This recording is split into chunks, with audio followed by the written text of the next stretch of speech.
La espada de Damocles. Conduce Pablo Veloso.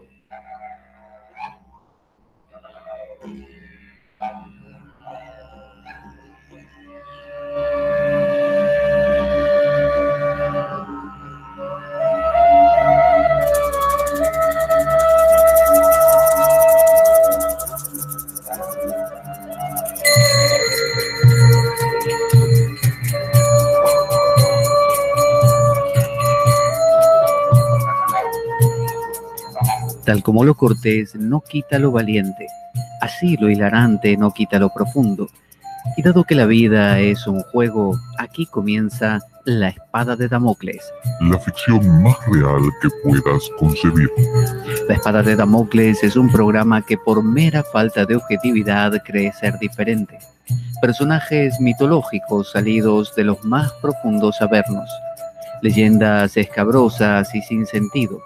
Curiosidades inquietantes e inútiles. Historias antiguas malversadas por nuestra incapacidad de entendimiento. Y cuentos carentes de profundo significado. También pretenderemos sin el menor éxito entender al ser humano en toda su dimensión. En suma, si quieres desperdiciar tu vida, aquí comienza La espada de Damocles, la ficción más real que puedas concebir.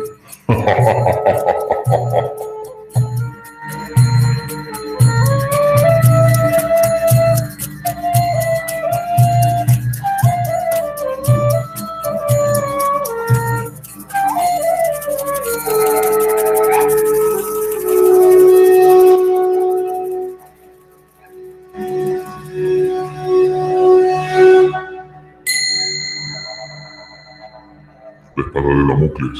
Conduce Pablo Veloso.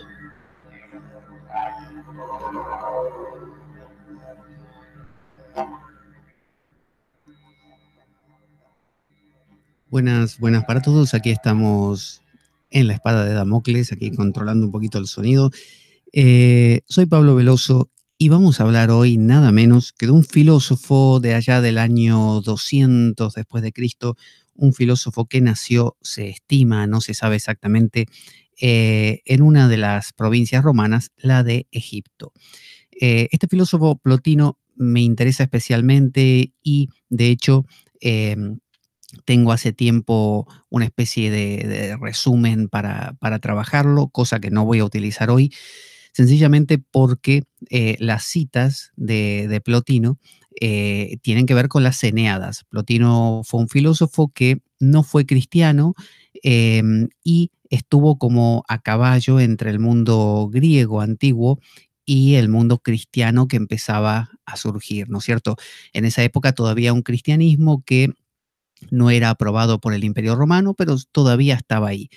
Vivió en una época interesantísima donde muchas filosofías egipcias, por un lado, del antiguo Egipto, que ya estaba en su ocaso, ¿no es cierto?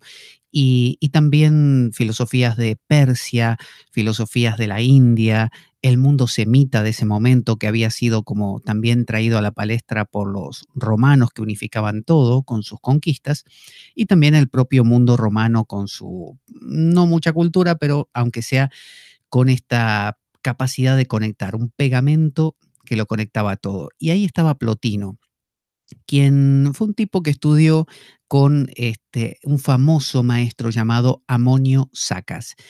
Este Amonio Sacas nació en Alejandría, su ciudad por excelencia profunda, una ciudad filosófica por naturaleza, fundada obviamente por el famoso Alejandro Magno, que tenía esta intención de muy cosmopolita, de traer de todas partes y que todos tuvieran acceso a lo de todas partes, a lo de todos, ¿no? Como que popularizar el conocimiento. Lo contrario a lo que ocurre en nuestro mundo actual, donde se busca cercenar el conocimiento y mantener a la mayor cantidad de gente posible en una ignorancia crasa.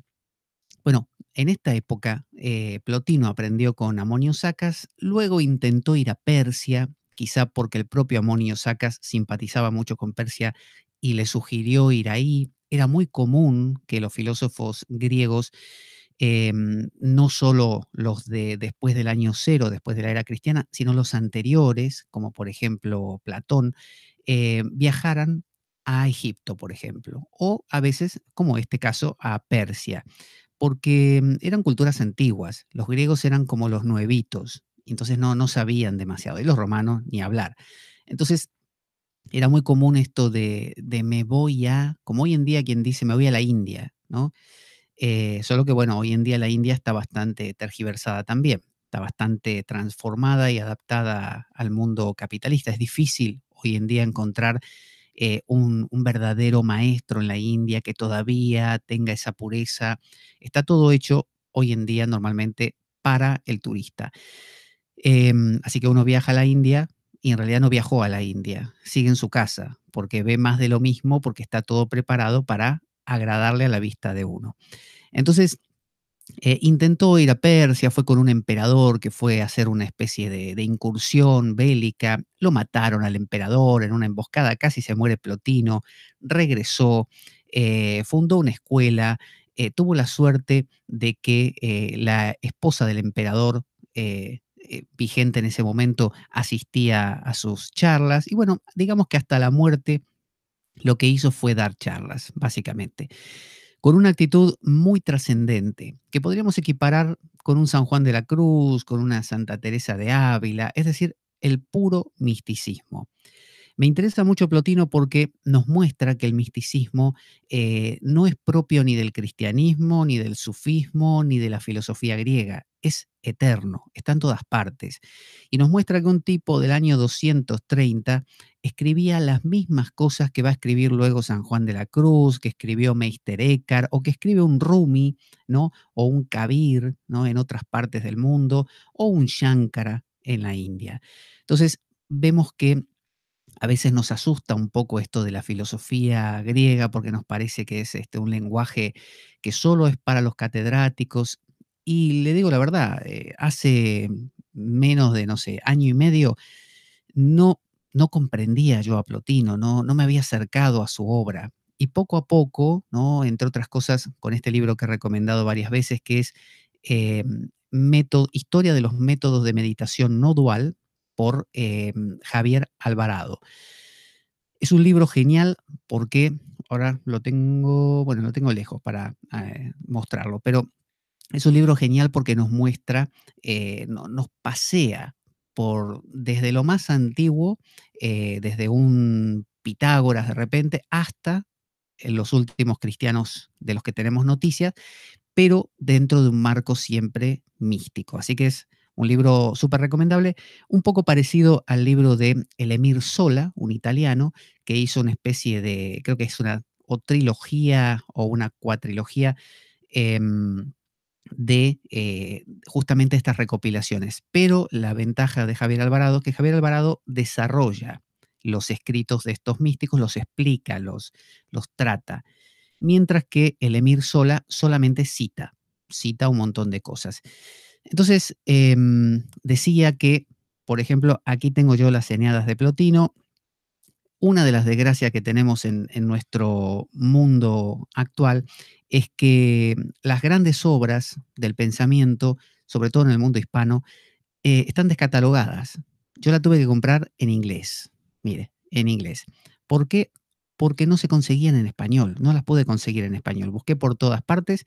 El único lugar fue una librería en Andalucía que tenían la mitad de las Eneadas en una edición que las dividían en, son 6, las dividen, le llaman Eneadas porque son 9 tratados divididos en 6 libros. Entonces tenían, eran 2 tomos, uno tenía del 4 a las 6 y el otro era, no, bueno, eran 3 y 3, básicamente. Entonces me ofrecían las últimas 3, 4, 5 y 6 Eneadas. Y por un precio que me resultaba muchísimo, muy caro. Entonces conseguí esta edición, es en inglés, es una edición de este hombre, se llama, ya le digo, McKenna es el nombre, a ver, Stephen McKenna. Y lo bueno es que está todo en un solo libro, pero lo malo es que el lenguaje filosófico de Plotino es tan enrevesado que cuando uno lo lee en español ya cuesta leerlo, imagínese lo que leerlo en inglés. Realmente, para traducirlo ahora en un programa me resulta muy difícil. Entonces, lo que voy a hacer es apelar a otra cosa. Voy a apelar a un gran divulgador que lo recomiendo muchísimo, que es Pierre Hadot. Imagino que se debe decir Pierre Hadot o algo así. Bueno, este hombre en su momento fue religioso, fue sacerdote, me parece, o monje, y luego lo abandonó, posteriormente se casó inclusive, e incursionó mucho en el pensamiento filosófico y desarrolló una gran idea, que es la idea de los ejercicios espirituales. Él postuló esto, dijo, los antiguos filósofos no eran como cuando uno va a estudiar filosofía en una facultad, que lo que estudia es historia de la filosofía. Es decir, a uno le cuentan cómo vivió y qué dijo cada filósofo para aprobar un examen, básicamente, con 4 reflexiones más, pero para aprobar un examen. Luego, por cuenta de uno, como por ejemplo vemos a Eduardo Vergara, que nos ilumina siempre con sus exégesis tan profundas, tanto con lo de Batman como lo de Hércules, ahora con Odiseo. Bueno, él ha hecho camino propio. Pero si uno se queda con lo que hay en una facultad, normalmente es historia de la filosofía. Bueno, este hombre lo que postuló es que los antiguos filósofos, tanto Sócrates, Platón, Pitágoras, Plotino también, los estoicos como Marco Aurelio o Epicteto o Epicuro, ¿no? De los epicúreos, no era que enseñaban cosas para que te las aprendas de memoria y las repitas como un loro. Eran ascesis, eran ejercicios para que llegaras a ese nivel que ellos proponían. Y te hablaba de una conversión filosófica, o sea, te convertías, era como cuando te haces cristiano o te haces budista, te convertís al budismo, bueno, te convertías a una escuela filosófica. De hecho, Amonio Sacas, maestro de ¿no? No, perdón, de no, de Plotino, del que está aquí, de Plotino, no del autor Pierre Hadot, que Pierre Hadot es contemporáneo. Amonio Sacas fue cristiano en un momento y después, digamos que apostató de su cristianismo para convertirse a la filosofía griega. Fíjese lo que era convertirse, o sea, te convertías, era un camino de vida, vivías diferente, pensabas diferente, había todo una manera de actuar en tu vida cotidiana que te llevaba a que realmente esto tuviera efecto como ejercicio filosófico. Entonces nos vamos a adentrar un poquito, ¿no?, en el pensamiento de Plotino con la intención de mostrar su profundidad y cómo nos habla sobre todo de cómo es ese trascendente, ese suñatá, ese brahman, ese vacío, qué es la contemplación y cómo esa contemplación puede vivirse en la vida cotidiana. Este capítulo se llama Niveles del Yo. Y como digo, nos vamos a basar bastante en Pierre Hadot, porque él mismo, en su libro, hizo unas traducciones de algunos de los versos de Plotino mismo, y por eso no tengo que recurrir al que está en inglés, que me resulta, en este caso, difícil de traducir tan rápido. Em, Así que, comienza así. Esto lo dice Pierre Hadot. Plotino, del que estamos hablando, 230 después de Cristo, se avergonzaba de estar en un cuerpo. ¿Quién lo dice esto? Bueno, esto lo dice Porfirio. Porfirio no era un tipo que era solamente porfiado, que quizá lo sería también, pero bueno, Porfirio era su biógrafo. Era un alumno que él tenía. Y decidió escribir sus enseñanzas porque Plotino no escribió nada, solamente enseñó. Entonces Porfirio tomó nota de todo lo que dijo Plotino y lo pasó en escrito y formó las Eneadas, ¿no?, que son 9 tratados por cada libro y son 6 libros. Entonces, dice Plotino, se avergonzaba de estar en un cuerpo. De este modo comienza Porfirio el relato de la vida de su maestro. Dice Hadot, no nos apresuremos a diagnosticar aquí algún rasgo mórbido propio de nuestro filósofo. O sea, él dice, no nos pongamos a pensar que él tenía un desprecio por su cuerpo. Vamos a adentrarnos en este tema, en el tema de cómo vemos a la espiritualidad, si la vemos como algo que la vida cotidiana la niega y que hay que trascender el cuerpo, negar los deseos, negar el cuerpo, o si se puede vivir aquí también. Entonces dice, si existe una psicosis, no es de toda la época, como pude pensar, dice Hadot, en otro tiempo, y como se cree con frecuencia, sino la propia de un determinado medio espiritual y literario de aquella época. En los 3 primeros siglos de la era cristiana se difundieron la gnosis y las religiones mistéricas. Las religiones mistéricas eran religiones que los griegos aprendían de los egipcios, sobre todo del antiguo Egipto, y la traían a su tierra. Y ahí salieron los misterios de Eleusis, por ejemplo, eran escuelas que eran tan misteriosas justamente, tan cerradas, que hoy en día no sabemos qué hacían en los misterios de Eleusis esa gente. Aquí saluda en el chat Leticia López, que dice: hola, buenos días desde el AICM. No sé qué significa. Aeropuerto Internacional de la Ciudad de México. Muy bien, Leticia. Pues Leticia es azafata. Así que un día está en un sitio y otro día está en otro. Y Enoch, que es nuestro amigo Enoch Hernández, que es de México también, quien hace las cápsulas, entrevistando a distintas personas acerca de la espada de Damocles para el futuro viaje que, si Dios quiere, haré a México para visitar a tan bendita tierra. Entonces está diciendo Hadot que esta idea de que el cuerpo, entre comillas, es pecado, el cuerpo es malo y que hay dos mundos. ¿Se acuerda esa idea que se le atribuye a Platón, de que está el mundo de las ideas, perfecto, el paraíso, y por otro lado un mundo de la carne, ¿no? El mundo sensible, el de la carne? Y esa idea pasó también al cristianismo y hay mucha gente que tiende a pensar que la carne es pecado, ¿no? Que el cuerpo es pecado. Entonces hay que intentar deshacerse de esto para llegar a aquello. Dice, en los 3 primeros siglos de la era cristiana se difundieron la gnosis, el movimiento gnóstico, y las religiones mistéricas. Para ellas el hombre se experimenta como un extranjero en este mundo, como exiliado en su cuerpo y en el mundo sensible. La divulgación del platonismo explica en parte este sentimiento. El cuerpo se considera una tumba y una prisión de la que el alma debe separarse porque está emparentada con las ideas eternas. Nuestro verdadero yo es puramente espiritual. Es decir, en cierta época, esta por ejemplo, era común, pero no era de todos, era solamente ciertos grupos sociales, ciertas facetas del pensamiento que así lo entendían.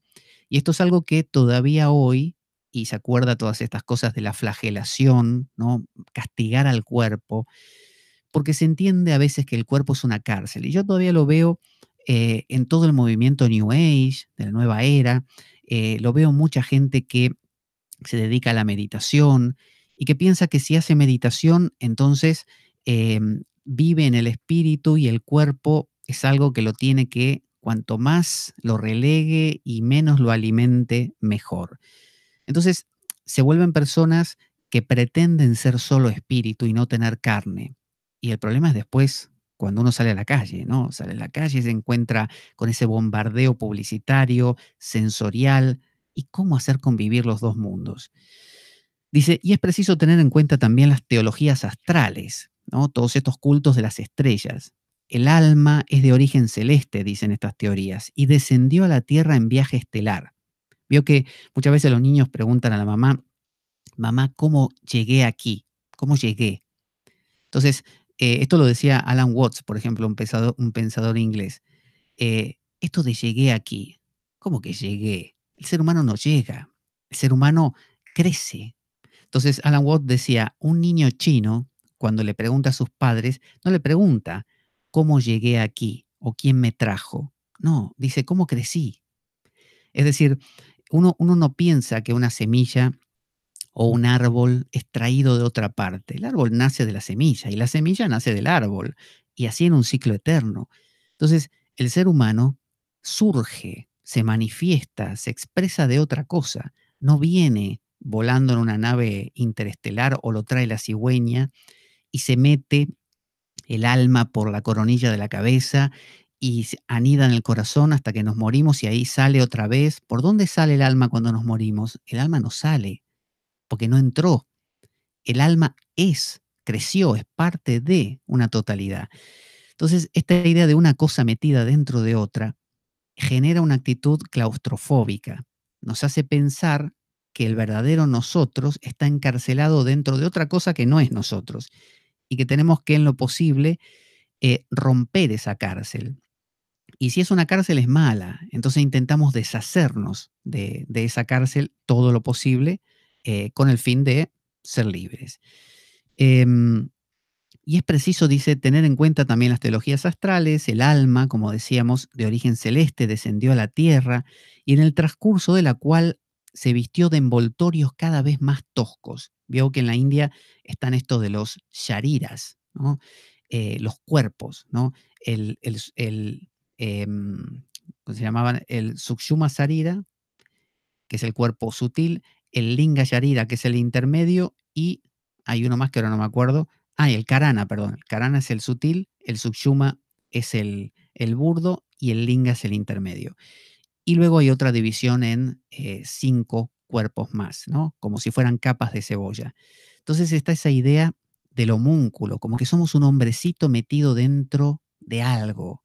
Entonces ese algo no soy yo. Y eso lleva a una idea bastante peligrosa, porque fíjese, si yo me convenzo que soy una entidad que vino de algún otro sitio, un sitio puro, imagínese, el mejor sitio, ¿no? Vine de ahí y me metí en esta porquería. Una porquería que tiene hambre, sueño, deseos, que si no se baña huele mal, que cuando se enferma tiene moco, pus y un montón de cosas, que envejece, que es vulnerable, que emocionalmente es voluble, todo eso, en todo eso me metí. Entonces, me doy cuenta que soy una especie de extranjero y no lo quiero a ese entorno. Y si eso lo extiendo, me doy cuenta que no quiero al entorno donde estoy porque me es hostil. Los árboles me pueden, no sé, se me puede caer un árbol encima, me lastima con sus ramas cuando camino por el bosque, un animal me puede atacar. Es decir, me convierto en ese stranger in a stranger land, ¿no? Es el extraño en tierra extraña, ¿no? Me vuelvo un tipo que daña a la naturaleza porque no es yo. Es una idea muy fuerte, es una idea que si toda una sociedad la tiene, o toda un tiempo, ¿no? Una época, genera un tipo de relación con la naturaleza que es la que tenemos hoy, destructiva. ¿Por qué destruimos a la naturaleza? Porque pensamos que no es nosotros, que nosotros somos una cosa espectacular metida dentro de una porquería llamada la naturaleza, que tiene decadencia. Por eso nosotros intentamos a toda costa no solamente crear ideas de que vamos a vivir por siempre, de que vamos a ser súper puros en otra tierra, sino perdurar físicamente.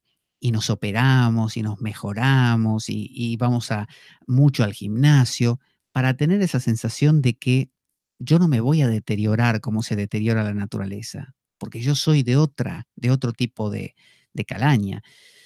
Dice, bajo la influencia de este platonismo difuso, por eso cuando la gente habla del platonismo como fuente o génesis de esta idea, yo soy de la idea de que es una mala interpretación de ese platonismo, que Platón no apuntaba a eso.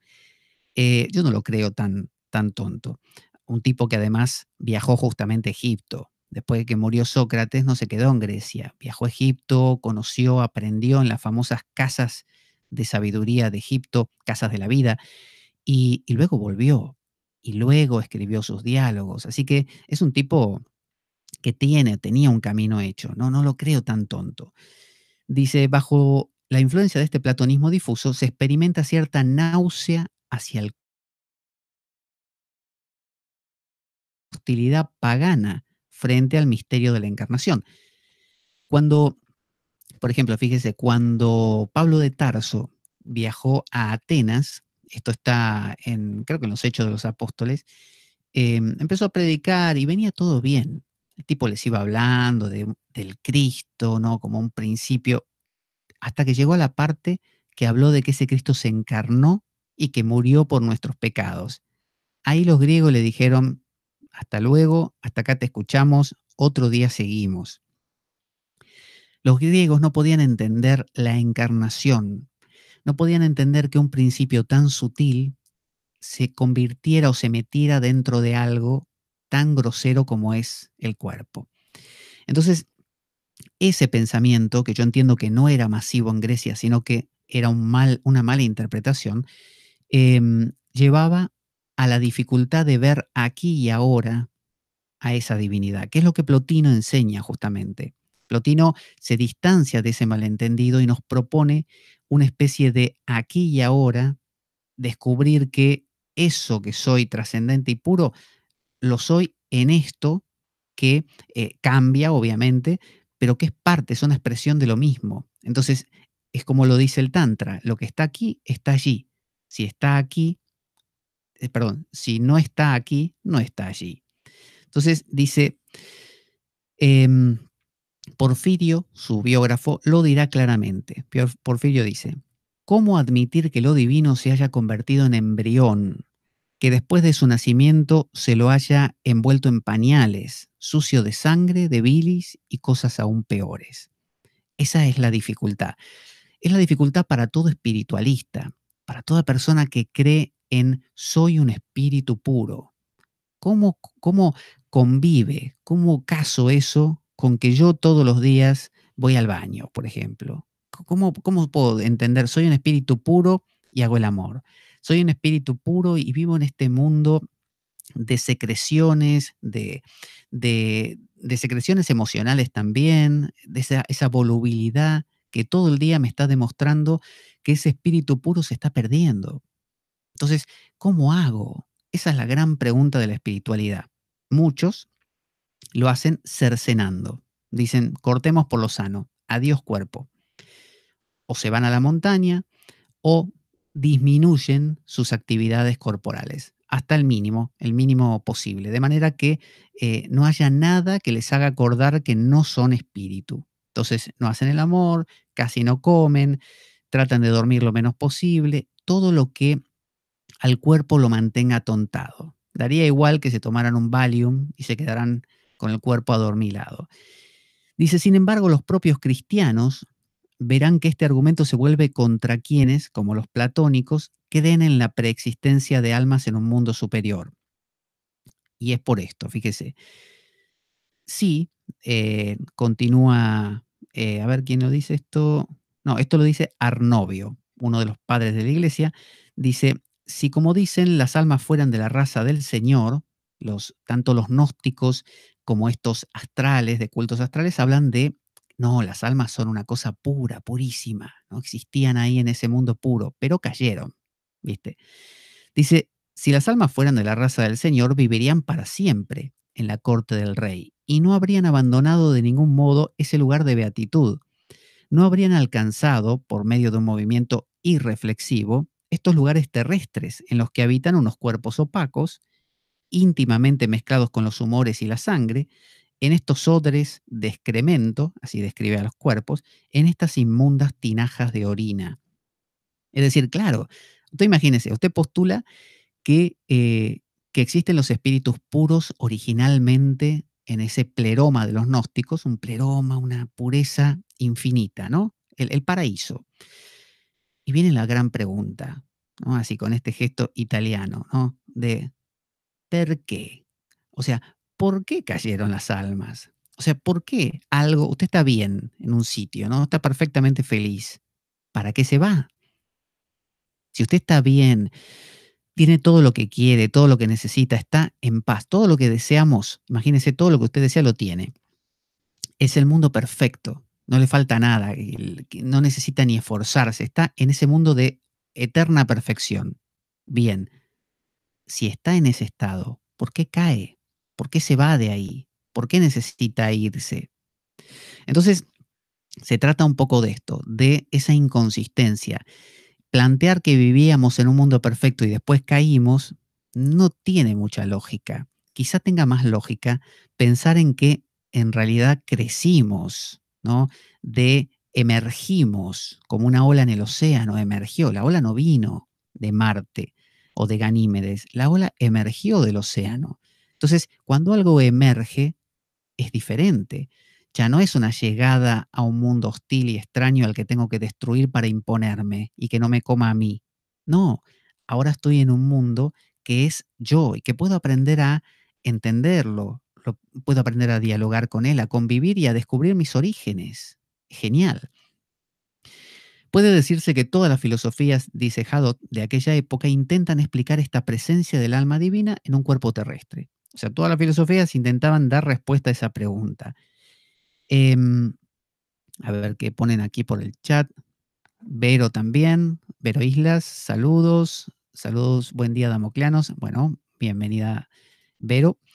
Dice, Clemente de Alejandría dice, ¿quiénes somos?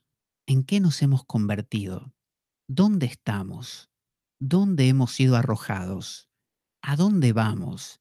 ¿De dónde nos viene la liberación? Fíjese, esta es como el resumen de todas las dudas que uno puede tener. ¿Quién soy? ¿En qué me he convertido? ¿Dónde estoy? ¿De dónde hemos sido arrojados o he sido arrojado? ¿A dónde voy? ¿Y de dónde me viene la liberación? O sea, ¿cómo salgo de este lío? ¿No?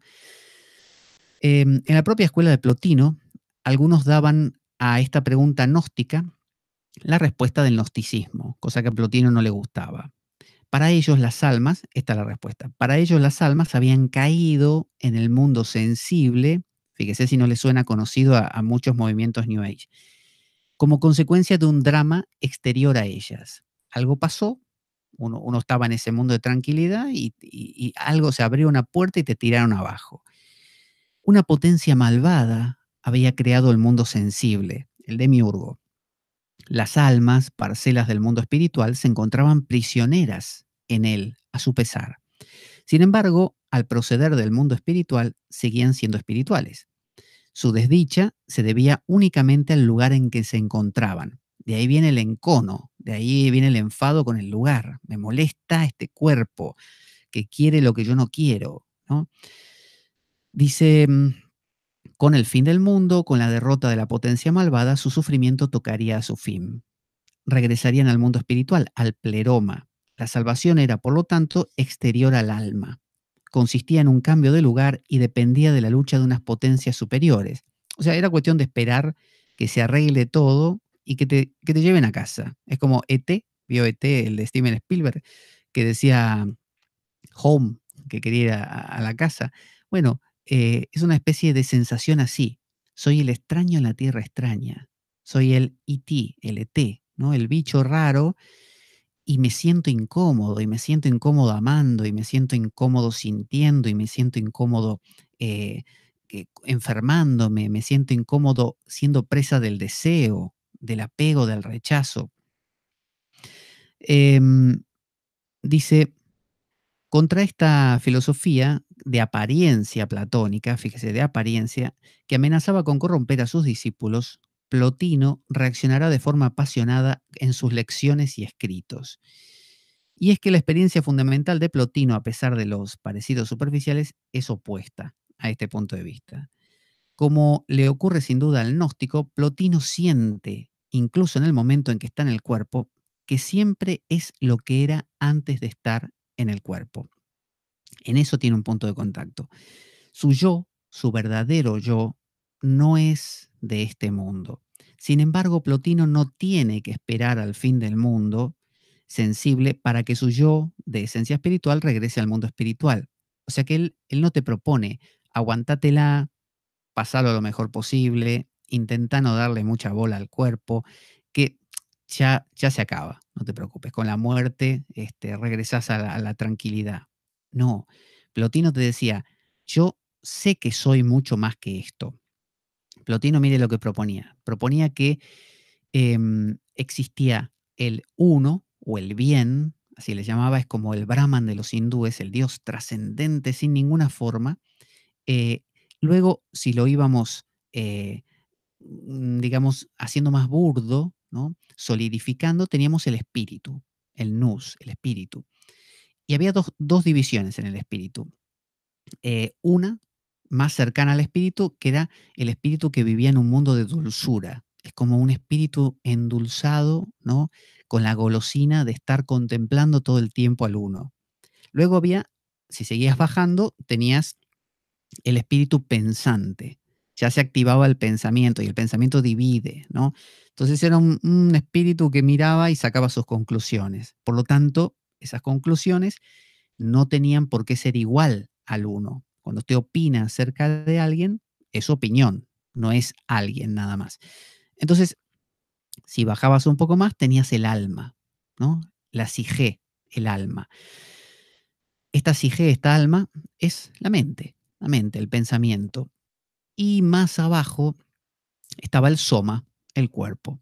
Solo que Plotino veía todo esto como una idea orgánica, la idea de, que tenía también Platón de participación. O sea, uno puede participar, estar incluido en ese uno si uno sabe ver todo el proceso. No tiene que irse, no es necesario que me vaya de acá para llegar al uno. No, no es que me fui de mi casa y tengo que volver. ¿Cómo vuelvo a casa? El volver a casa es un volver a una comprensión integral, simplemente. Empezar a ver todo con un paradigma nuevo. El paradigma del crecimiento, que es un paradigma que usan los chinos, por ejemplo. Todo brota, todo crece, ¿no? El Tao es el movimiento de la vida que hace que aparezcan, dicen ellos, las 10.000 cosas. Surgen. Entonces, vos podés mirar un loto, podés mirar el sol, o podés mirar un amigo, y en todos ellos vas a estar viendo como en un holograma la totalidad replegada, implicada ahí, que luego se explica y se convierte en el universo. Entonces, Plotino nos dice, y ya vamos a llegar aquí al primer dicho de las Eneadas que quería llegar, dice, eh, en este mundo espiritual, este mundo espiritual no es un lugar supraterrestre o supracósmico para Plotino, del que lo separan espacios celestes. O sea, no es que yo tengo que salir con mi alma por la coronilla de la cabeza cuando me muera e ir atravesando zonas para llegar a algo que está muy arriba y que es el uno, ¿no? O Dios o el paraíso. No, no, no era eso. Tampoco es un estado original, irremediablemente perdido, al que solo la gracia divina podía conducirlo de nuevo. Tampoco. No, este mundo espiritual no es otro que el yo más profundo. Te está diciendo que uno tiene muchas dimensiones y no es que caíste, simplemente te quedaste convencido de que ahora sos solo esto. Es como si yo siempre hubiera tenido un palacio para vivir, un palacio, y me hubiera convencido a mí mismo que solo existe la cocina. Me olvidé de los cuartos, me olvidé de la sala, me olvidé del balcón, del parque, todo. Solo la cocina. Me quedé con la cocina. Em, ¿Qué soy yo? ¿La cocina? No, soy todo, pero creo que soy la cocina. Por lo tanto, siento que el resto de la casa me es hostil. No sé qué es el resto de la casa. Ya me olvidé lo que era, me asusta, ¿no? Porque yo soy solo la cocina. Entonces, Plotino te dice, no, date cuenta que sos la sala, sos los cuartos, sos el parque, sos el balcón. Todo eso es vos mismo y tenés la posibilidad de abrirte a eso. Pero solo hace falta un detalle. Y es para poder ver todo eso, tenés que limpiarte los ojos. Si los tenés sucios, no ves nada. Simplemente ves una mancha y no te enterás de nada. ¿Cómo se ensucian esos ojos? ¿No? Por eso un poco el título de este libro es, que le puso Pierre Hadot, que es La simplicidad de la mirada. Plotino hablaba de eso, saber mirar. ¿Por qué no podemos ver el resto de la mansión en la que vivimos? ¿Por qué no vemos al uno, al espíritu, al nous, y solo vemos a la psique, a la mente? Porque si te la pasas todo el día, como se dice, despotricando, o sea, criticando al vecino, peleándote con no sé quién, enfadado por lo que dijeron en la tele, este, mm, apasionado y movido por emociones fuertes, vio los 7 pecados capitales, ¿no? Por avaricia, codicia, ambición, lujuria, gula, bueno, ira, todo esto te revuelve. Imaginémonos la luz de la luna reflejada en un lago. Si está en calma, la luna es perfecta. Uno la puede ver. Cualquiera la puede ver. Ahora, si el lago está agitado, sea por el viento o porque llueve, no se refleja la luna. Pero la luna no está. Sí, sigue estando ahí. Siempre estuvo y seguirá estando. El tema es que no se refleja, no hay reflejo posible. Entonces, estamos hablando de lo mismo. Lo que decimos es que si el espejo de tu mente se aquieta, y esto no quiere decir ser un zombie, simplemente quiere decir vivir más simplemente, que era lo que todas estas filosofías, el estoicismo, el epicureísmo, el cinismo y las anteriores como el platonismo, buscaban, todas ellas, y también las egipcias, buscaban una ascesis. Ascesis no quiere decir darte con un látigo en la espalda. Ascesis quiere decir una disminución de lo accesorio, ¿no? La ejercitación en disminuir los gastos innecesarios de, de emociones que enturbian tu mente. Entonces, si podés mantener tu mente tranquila, traducido sería como no engancharte con tonterías, ¿no? Y vivir atento al espíritu, lo ves. Así de simple. Entonces, fíjese, dice, se puede alcanzar de manera inmediata, nos recuerda a Pierre Hadot, mediante el recogimiento. Y recogimiento no es que usted se meta en una caverna. Recogimiento no es que usted se vaya al Himalaya. Recogimiento es esto, es en todo su día disminuir el nivel de ansiedad innecesaria. Ahora vamos a las palabras de Plotino mismo. Antes, a ver si aquí se ha sumado sin más, dice hola en la parte el todo, holograma, exactamente. Las imágenes fractales me recuerdan esa idea. Así es, así es. Sin más, me parece que era Adalbert. Me parece que era Adalbert. Si me lo confirma, mejor, así sé con quién hablo. Exactamente, los hologramas tienen eso. Uno toma cualquier parte del holograma y tiene toda la figura implicada, implicada. Por eso es que uno en cada detalle de su vida y de su vida diaria puede encontrar todo. No es que necesita ir, necesito ir a la otra parte del mundo para hablar con el maestro tal o la ciudad santa de... No, lo tenés acá. Pasa que acostumbramos a pensar que en algún lugar está más. Te recuerdo antes de continuar que nuestro programa carece de sustento económico externo. Invito a quien quiera a su vez a invitarme a un café, es decir, a hacer una colaboración al programa para sostenerlo, para sustentarlo. Esto lo puede hacer escribiéndome a pablojorgeveloso@gmail.com, pablojorgeveloso@gmail.com, y me cuenta que quiere ayudar al programa. Yo le facilito la cuenta de PayPal o la bancaria, según el caso, y de esa manera cada uno puede ayudar al programa, sostenerlo, ayudar a que siga estando por aquí y que podamos conseguir justamente esto, estos materiales. Desde ya, muchas gracias a todos de antemano. Bueno, ¿qué nos dice Plotino? Vamos a la primer fragmento, Eneada 4, acuérdense que son 6, Eneada 4, divididas en 9 partes cada una, 4, capítulo 8, verso 1, fragmento 1. Dice, muchas veces, esto lo dice Plotino, o sea, lo escribe Porfirio de lo que dijo Plotino. Muchas veces despertándome de mi cuerpo a mí mismo, despertándome de mi cuerpo a mí mismo. O sea, cuando uno sale de esta realidad meramente corporal de sentir y tocar y capta algo más profundo. Y uno dice, acá hay algo, acá hay algo. Muchas veces despertándome de mi cuerpo a mí mismo, dice, saliéndome de las otras cosas, acuérdese, las otras cosas, preocuparse por, no sé, el equipo de fútbol si ganó o perdió, la mala sangre, como dicen en la Argentina, hacerse mala sangre es preocuparse. Eso te mantiene la mente sacudida. Yo leí ayer en la Filocalia un texto de los padres del desierto del primer siglo, del tercer siglo cristiano, que hablaba de si alguien viene y te quita algo, no vayas a denunciarlo, dice, a la corte, ni te preocupes en que te lo devuelva, porque el esfuerzo que vas a hacer porque te lo devuelva no compensa la pérdida de tranquilidad que vas a tener. Entonces es preferible que te quedes sin nada, pero tranquilo. O sea, te está diciendo lo mismo. Los tibetanos, fíjese este símil que me acordé ahora, los tibetanos dicen que uno debe ir por la vida, los tibetanos son mongoles de raza, o sea que son bestias. Entonces, dicen, uno debe ir con la vida como si te hubieran dado un martillazo en la cabeza y te hubieran partido el cráneo y se te está cayendo el cerebro. Entonces vas entre la gente con mucho cuidado de que nadie te lo toque para que no se te, para que no se te caiga, ¿no? Entonces, así tiene que ir uno por la vida, cuidando, ¿no? No perder esa calma. Esa calma es lo más valioso que puedas tener. y lo perdemos justamente en preocupaciones. Entonces decía este texto de la Filocalia que si alguien viene y te saca algo o te dice algo, no te enganches con nada, que te lo saque, que se lo lleve, aunque sea valioso. Porque si peleas por eso, lo que vas a hacer es ese tiempo, no solamente se te enturbió la mente, sino que después te va a quedar, te va a quedar. Entonces, mejor, por eso el desapego, mejor dáselo y quédate con tu calma, que vale más.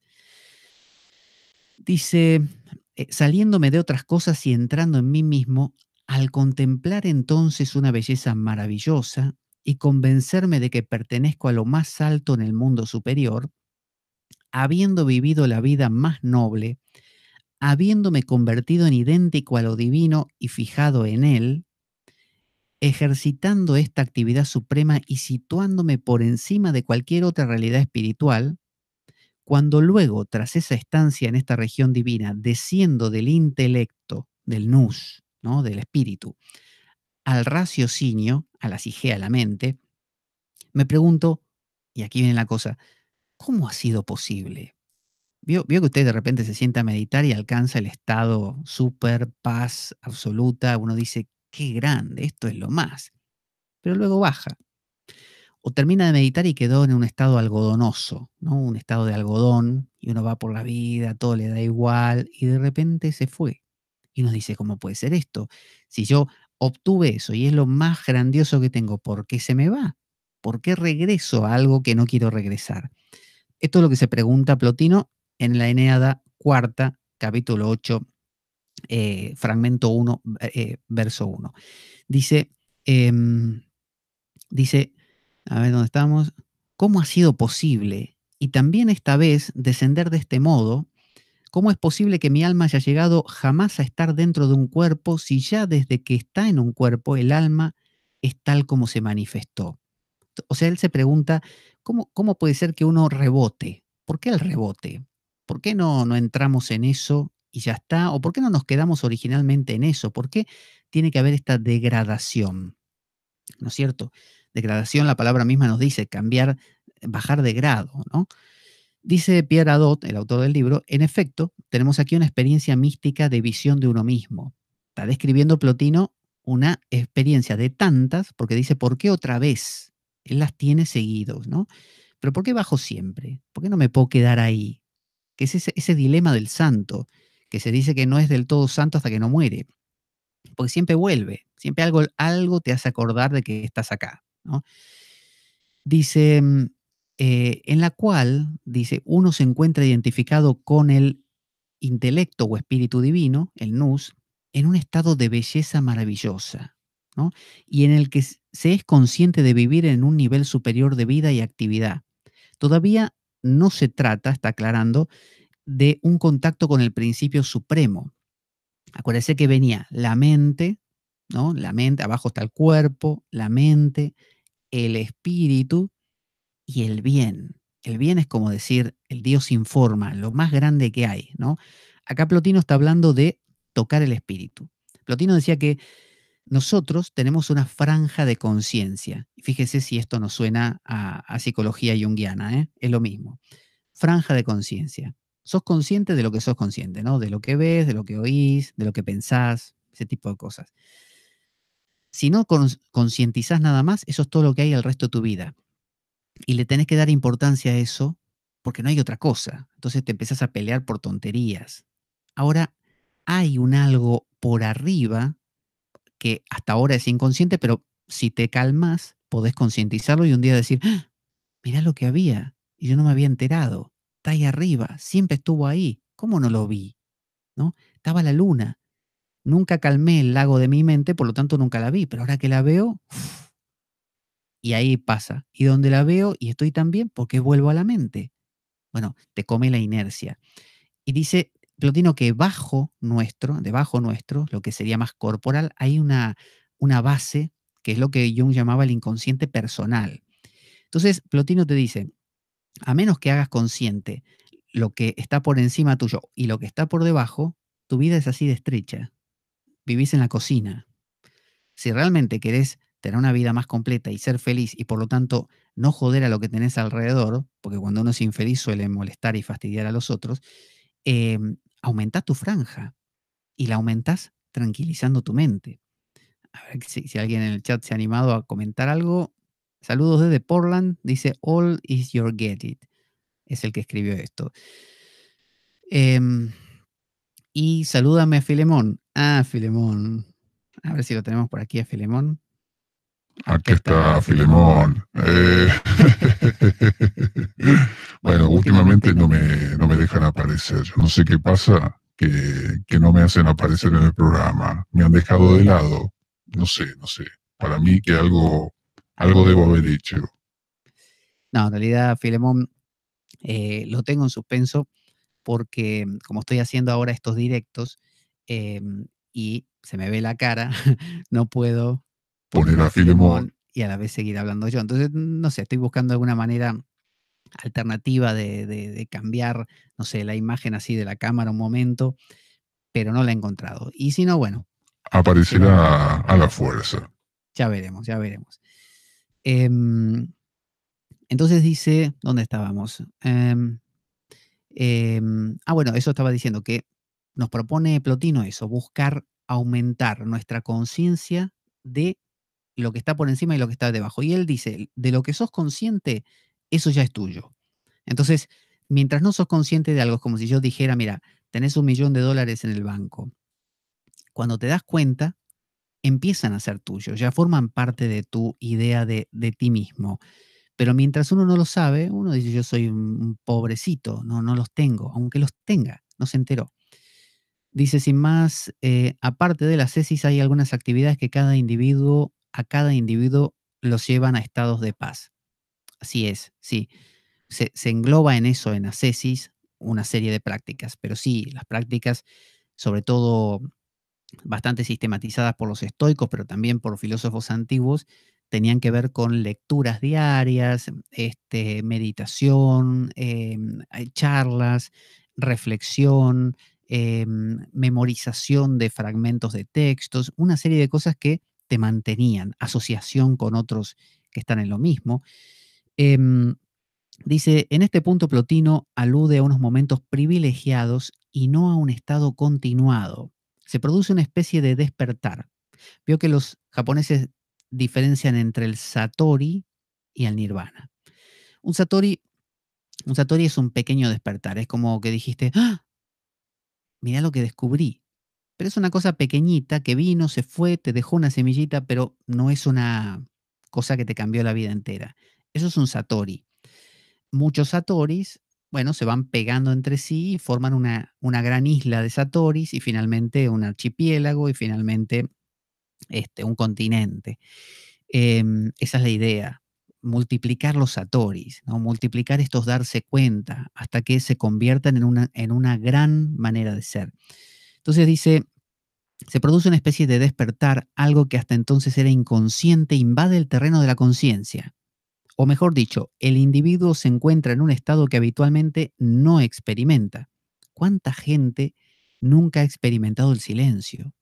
Nunca ha experimentado más que el ruido, que el pelearse entre sí, que el querer cada uno convencer al otro, que hablar a los gritos, y no, nada más. Dice, o mejor dicho, que experimenta, ejerce una actividad que trasciende los modos de conciencia y razonamientos a los que está acostumbrado. Sin embargo, tras estas iluminaciones fugitivas, porque son fugaces, se muestra del todo sorprendido de encontrarse de nuevo tal como era. ¿Cuántas veces pasa esto? Tuve esa experiencia en la meditación, empecé con esta nueva técnica y ahora se me fue. Y mucha gente dice, por lo tanto, no voy a meditar más, porque es una porquería la meditación, no sirve, o yo no sirvo para la meditación. Se encuentra de nuevo viviendo en su cuerpo, consciente de sí mismo, razonando y reflexionando sobre lo que le ha ocurrido. Y normalmente nos queda como una especie de añoranza. ¿Cuándo volverá ese estado? Dice sin más, ¿son estos estados de paz lo mismo de lo que consigues meditando o rezando, por ejemplo? Sí, sin más, que creo que eres Adalbert, los modos de llegar a eso son variados, ¿no? Los caminos que conducen a eso son variados. Uno puede subir una montaña por una ladera o por otra, una ladera es rocosa y la otra te cruza un río de repente, o un arroyo. Sí, en realidad se trata de acallar la mente. Por eso, por ejemplo, el Vijnana Bhairava Tantra es un texto que tiene 112 técnicas de meditación diferentes para distintos momentos en que te encuentres. De manera que por 112 vías diferentes, que se entiende que esas 112 engloban todas las técnicas de meditación del mundo, puedas alcanzar la tranquilidad de la mente y por lo tanto reflejar esa realidad. Se entiende que a más veces la reflejes, cuanto más veces uno la refleja, más se va haciendo habitual, uno más se acostumbra. Dice, sin más, hablo de surfear, escuchar música o pasear.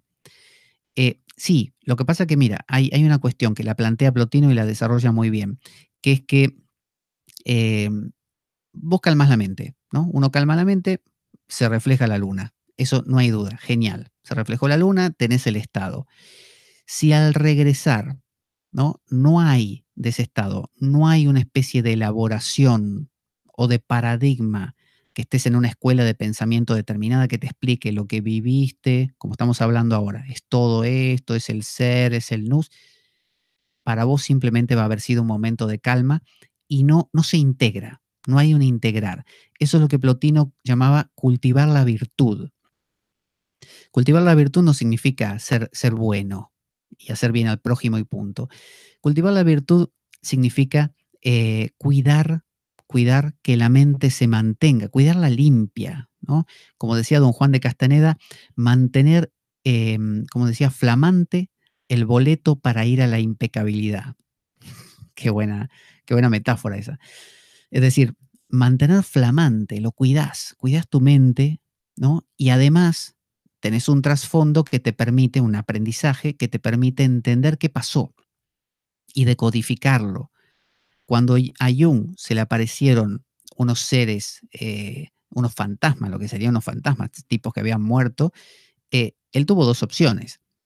O podría haber dicho, estoy loco, tengo una psicosis galopante, y con lo cual hubiera sido un enfermo psiquiátrico, o bien dijo, no, todo esto es el inconsciente colectivo que se expresa, son los arquetipos, armó, con todo lo que ya sabía, todo un esquema filosófico o psicológico en este caso, y eso le sirvió para no solo no enloquecer, sino asimilarlo, y le resultó fantástico. Su conciencia creció, ahora incluía más dimensiones. Entonces, esto es lo que nos propone Plotino.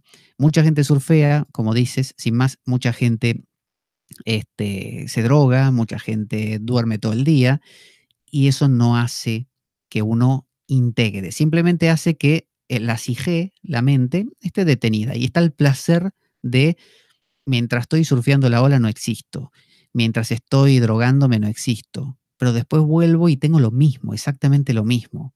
O mientras tomo ayahuasca estoy genial, pero cuando vuelvo soy el mismo infeliz de siempre. Entonces, la idea es encarnación, la encarnación. Si no hay encarnación, como esto de Cristo, ¿de qué sirve? Es decir, valdría más que me suicide y estoy en ese estado de vacío que busco. No, si por algo existe el ente, se trata de traerlo al ente.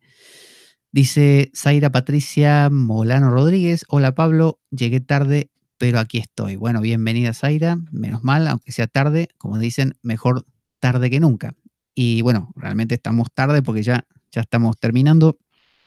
Vamos a continuar con este capítulo en la siguiente ocasión. Ya vemos que Pierre Hadot lo que va haciendo es, hace unos desarrollos, pero va intercalando estos que se ven aquí, son los versos de las Eneadas de Plotino. Dice, para terminar, dice, viviendo, cuando uno vuelve, se encuentra de nuevo viviendo en su cuerpo, consciente de sí mismo, razonando y reflexionando sobre lo que le ha ocurrido. Eso le pasa al ignorante y digamos, al que está en estos temas, a ambos. Solo que el que está en estos temas empieza a explicarse con otros parámetros diferentes, no con el parámetro de, oye tío, no sabes el viaje que tuve, el estado que logré, no entiendo ni por qué, pero me encantó. Eso no pasa de ahí, no pasa de una cosa asombrosa, anecdótica. En este caso no, en este caso se implanta, es una especie de plantita que se sembró y crece. Hay una tierra abonada. ¿Se acuerdan esa parábola de Cristo, de Jesús, que decía la semilla que cae en tierra seca, en tierra árida, en tierra espinosa, y luego la que cae, el grano que cae en tierra fértil? Ahí brota y da el 100 por 1, decía él. Es decir, si tenés una tierra que es como espinos, y bueno, te puede pasar la experiencia más maravillosa, sea surfeando, sea bailando, sea lo que sea, y la experiencia está, y la luna se está reflejando, y el ser, el uno, se está reflejando en tu psique, pero porque se apagó un rato tu psique, porque, no sé, porque hubo un terremoto. Por eso. Y no tenés ni idea ni cómo ocurrió, ni cómo volver a generarlo, nada. En cambio, quien vive en estado de ascesis y cuida que su mente esté en calma, y si le viene una perturbación, enseguida sabe cómo, como el torero con el toro, acomodarse, ¿no? Fluir como en un tai chi con todo esto y volver a encauzar en esa calma y cada vez mantenerse más en calma, lo cual no quiere decir ser una persona que no actúe, sino actuar, pero desde la calma. Bueno, ese refleja fácilmente ese ser. Ya para despedirnos, les recuerdo que las sesiones online de reordenamiento vital siguen funcionando. Quien quiera se puede contactar conmigo de nuevo a pablojorgeveloso@gmail.com y concertamos una cita para esta terapia, esta conversación donde vamos trabajando los problemas que cada uno plantea, que quiere abordar, problemas de obstáculos de su vida, dificultades, dudas, sensaciones, emociones, lo que sea, lo vamos trabajando desde distintas herramientas según el caso de cada uno. Son sesiones por Skype, más o menos de 1 hora de duración. Y también próximamente tenemos el viaje a México, y también a otros sitios que me van convocando, pero el más aquí de envergadura es el viaje a México que tenemos planeado para dentro de poquito, sin fecha todavía.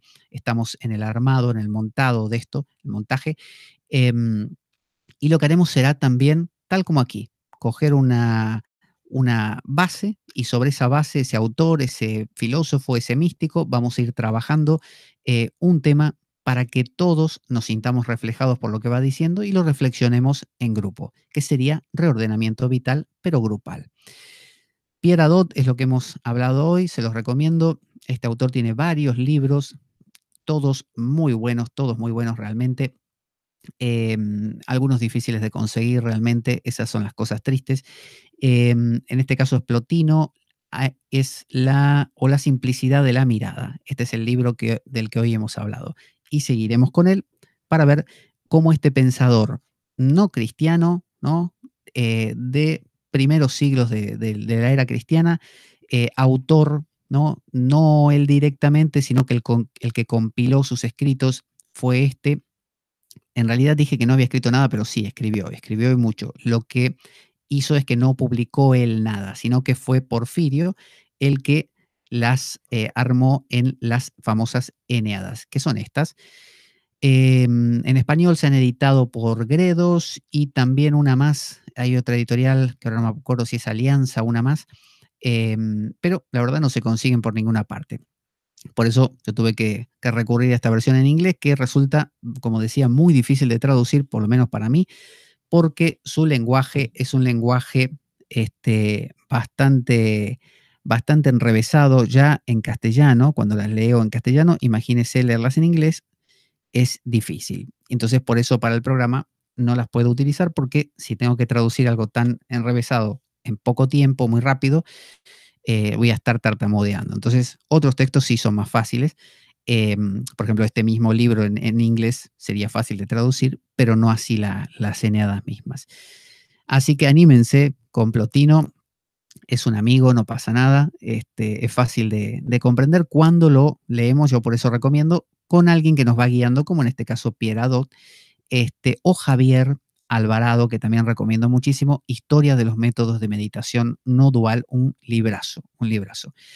Vamos a despedirnos, a ver si alguien más puso algo en el chat. Bárbara Luna, Bárbara, bienvenida, dice saludos. Así que hoy hemos visto a Plotino, uno de esos filósofos que si uno dice, estoy leyendo a Plotino, la gente dice, no, Plotino, que es súper difícil. Bueno, hemos visto que a nosotros, a las personas de a pie, nos es accesible también. No hace falta tirarse años y años en facultades para poder leer algo que en realidad Plotino daba sus clases abiertas a todos, se caracterizaba porque venían mujeres, cosa que en ese momento no era lo más habitual. Así que venían mujeres, venían esclavos, venían todo tipo de personas a hablar con él. En ese sentido, nos incluye a todos en su mensaje. Él era un tipo simple, era un tipo que no quería la retórica, es decir, no hablaba con palabras complicadas, aunque obviamente escritos de esa época traducidos, en este caso al inglés, son difíciles de leer directamente, a veces cuando no se conoce la jerga, pero en realidad hablaba para usted y para mí. Vamos a despedirnos, aquí tenemos nuestra cortina de despedida y en la siguiente nos encontraremos y hablaremos quizá de Plotino o de alguien más, no lo sé. Nos vemos en la próxima.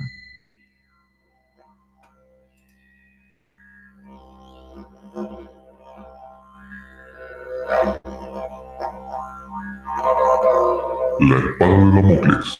Conduce Pablo Veloso.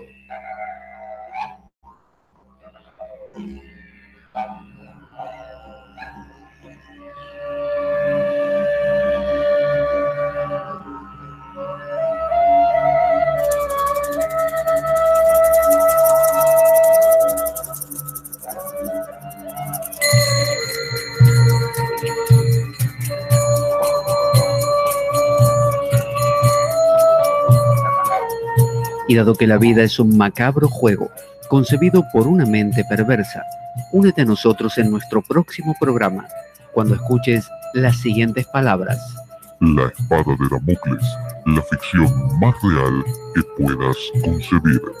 Buena vida para todos, buena semana y... ¡Avanti, Damocleanos!